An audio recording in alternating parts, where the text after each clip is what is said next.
Mark, congratulations! Ha?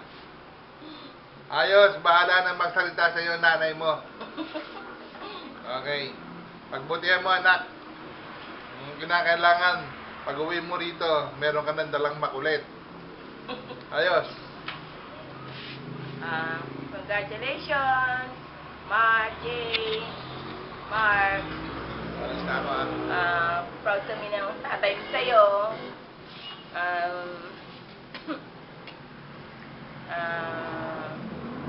At paswerte kami, nagkaroon kami ng anak na gaya mo na mabait, pagmahal at punong-puno ng mga pangarap sa buhay. Maraming pagsubok ang dumating sa pamilya natin, pero ikaw ang inspiration ko na dahil sa positive mong pananaw sa buhay. Happy kami ng tatay mo, kapatid mo, at may bago ka ng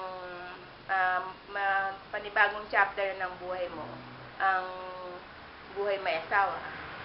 You deserve to be happy. Sayang, wala kami dyan sa tabi mo. Di ka namin mayakap, di ka namin mahagkan. Pero, okay lang yun. Dito lang kami. Supportahan ka namin. Palagi dahil love na love ka namin. Jane, anak, welcome ka sa aming family. Mula ngayon, tatawagin na kitang anak. At natutuwa ako at nagkaroon na ako ng anak na babae.